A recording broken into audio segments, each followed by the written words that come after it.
La Vuelta a España 2025 vivió en Bilbao una de esas jornadas que quedarán grabadas en la memoria colectiva del ciclismo, no por el desenlace deportivo, sino por la suspensión de la etapa más esperada. El comunicado llegó de repente. En Radio Vuelta se anunció que los tiempos se tomarían a 3 kilómetros de meta y que no habría ganador de etapa. Bilbao esperaba una fiesta y acabó en silencio. El tramo final, con el público abarrotando la Gran Vía y especialmente los 500 metros antes de meta, se convirtió en un escenario ingobernable. Banderas de Palestina, pancartas, papeles en el aire y un ruido ensordecedor con el equipo Israel Premier Tech en el centro del foco. El ciclismo se vio golpeado por la política y la organización decidió que lo más sensato era cortar por lo sano. Así, los corredores fueron desviados hacia San Mamés, entrando 1 a 1, sin pasar bajo el arco de meta. Solo Tom Pidcock lo cruzó por inercia, sin saber del todo lo que estaba ocurriendo. El ambiente era de caos y desconcierto. Los auxiliares, fotógrafos y público acreditado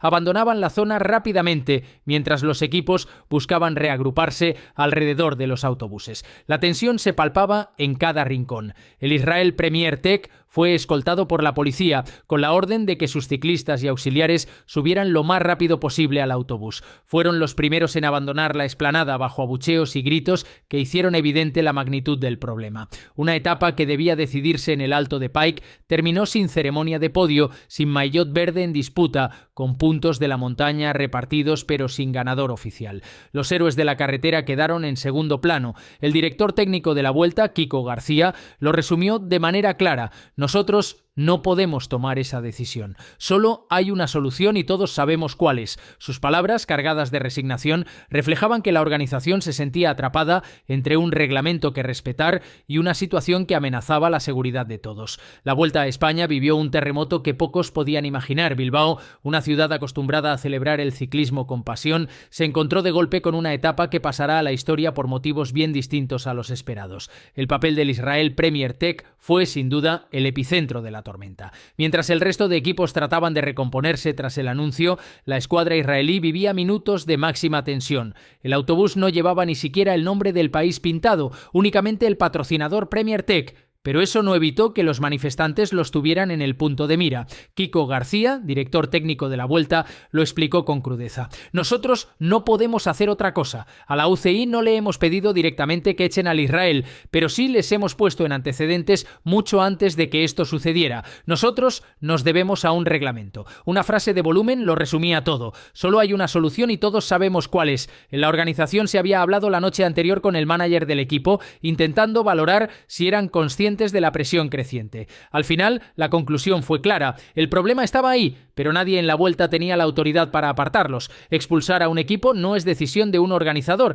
sino de una federación internacional. El paralelismo que ofreció García fue contundente. ¿Quién puede echar al Maccabi de Tel Aviv de la Euroliga? ¿El Madrid? No, solo una federación internacional. Para mí, solo hay una ahora mismo, que sería que el propio equipo de Israel pues se diera cuenta de que estando aquí no facilita la seguridad de todos los demás. Nosotros no podemos tomar esa decisión, la tienen que tomar ellos o la tienen que tomar pues alguien de más arriba. La reflexión dejaba en evidencia el callejón sin salida. El equipo Israel Premier Tech, consciente de la situación, vivió momentos de miedo real. Sus corredores fueron aplaudidos por algunos aficionados en San Mamés, pero también insultados con dureza. Óscar Guerrero, director español de la escuadra, confesaba la incomodidad de escuchar día tras día insultos como asesinos o hijos de... La tensión había alcanzado un nivel insostenible. La neutralización de la etapa fue, en cierto modo, un salvavidas para evitar males mayores, pero el daño ya estaba hecho. La Vuelta quedó manchada por un episodio político que nada tenía que ver con el esfuerzo de los ciclistas. La polémica empañó el espectáculo deportivo. El Israel Premier Tech abandonó San Mamés escoltado con los rostros serios, sabiendo que eran el centro de todas las miradas. Bilbao esperaba épica y recibió miedo, incertidumbre y la sensación de que el ciclismo había quedado atrapado en una batalla que no le pertenece. La neutralización no solo dejó sin ganador a la etapa, también sembró un sentimiento de miedo dentro del propio pelotón. Los corredores que viven acostumbrados al riesgo de la carretera confesaban que lo de Bilbao fue distinto. No se trataba de caídas ni de descensos técnicos, sino de una sensación de inseguridad que venía del entorno. Al llegar a San Mamés, muchos ciclistas aparecieron uno a uno, sin pasar por la línea de meta, en un ambiente que rozaba lo surrealista. Auxiliares y fotógrafos abandonaban apresurados la zona de meta, conscientes de que allí no se podía garantizar el espectáculo. La tensión se palpaba en cada rincón. Patxi Vila, director del Red Bull Bora y amigo personal de Óscar Guerrero, lo resumió con un testimonio sincero. Nunca había visto esto. El primer paso por meta daba miedo por la seguridad de los corredores. Alguna valla empezaba a caerse. Los grupos llegan muy deprisa y eso es peligroso. En el recorrido, la gente manifestó su opinión, pero de forma pacífica. Cada uno tenemos nuestra opinión y un punto de vista. Conozco a la gente que trabaja dentro y ver a un amigo como Óscar sufrir es duro. Sus palabras reflejaban la doble cara de la situación. Manifestaciones legítimas, pero un riesgo evidente en el tramo final. Jonas Vingegaard, que vestía de rojo tras otra demostración de fuerza, tampoco escondió su decepción. El danés quería ganar la etapa para dedicársela a su hijo en el día de su cumpleaños. Lo deportivo quedó relegado a un segundo plano.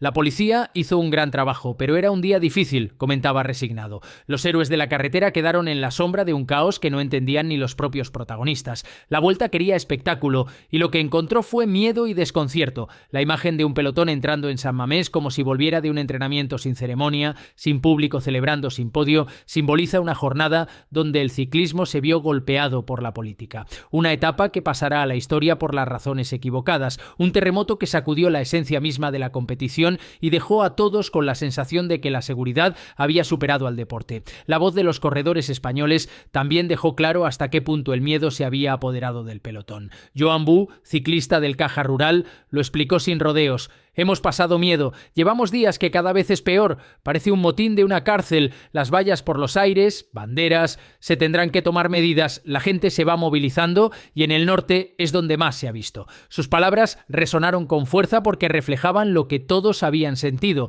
que el ciclismo, en lugar de ser una fiesta popular, se había convertido en una olla a presión. Bilbao esperaba una jornada de gloria, pero los ciclistas se encontraron con un escenario en el que era imposible pensar solo en competir. El miedo se apoderó del pelotón y eso es lo peor que puede suceder en una gran vuelta. Los días previos ya habían mostrado pinceladas de tensión creciente, con protestas cada vez más organizadas y visibles. Lo de Bilbao fue la gota que colmó el vaso. En la neutralización, muchos corredores hablaban entre sí con gestos serios, conscientes de que así no se puede correr. La Vuelta quería ser un espectáculo, pero la realidad les empujaba hacia un terreno desconocido. Kiko García lo reconoció. La organización está obligada a velar por la seguridad, pero no tiene la potestad para tomar decisiones mayores. Esa indefinición deja a los corredores en una posición incómoda, pedalear bajo la incertidumbre de lo que pueda pasar en cualquier llegada. La tensión se palpaba en cada rincón y cada testimonio reforzaba la misma idea.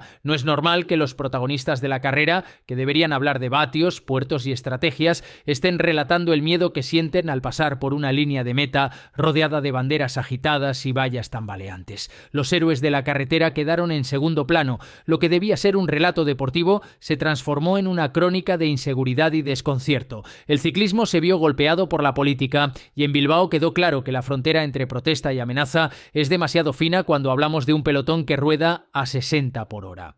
La reflexión más dura llegó de la mano de Óscar Freire, triple campeón del mundo y voz autorizada del ciclismo español. Freire no se mordió la lengua. Siempre ha habido alguna manifestación de algo y al final siempre son los mismos los que se apuntan a todas, muchas veces sin saber ni el motivo. Está bien que se manifiesten pacíficamente, pero hoy eran personajes agresivos. Están en todas. Es una pena, porque era la etapa donde más aficionados había y podía haber sido la mejor de esta vuelta. Sus palabras, cargadas de decepción y contundencia, pusieron el acento en un problema que superaba lo deportivo. En lugar de una fiesta multitudinaria, Bilbao se convirtió en un polvorín. La polémica empañó el espectáculo deportivo y dejó al descubierto la vulnerabilidad del ciclismo frente a tensiones externas. Freire apuntó directamente contra quienes buscan pelea más que reivindicación. Son los típicos perroflautas que van a todas y lo único que buscan es peleas. Se estaban riendo, luego estaban agresivos. Es algo que no es normal que pase. Una sentencia que dividió opiniones, pero que reflejaba el sentimiento generalizado de frustración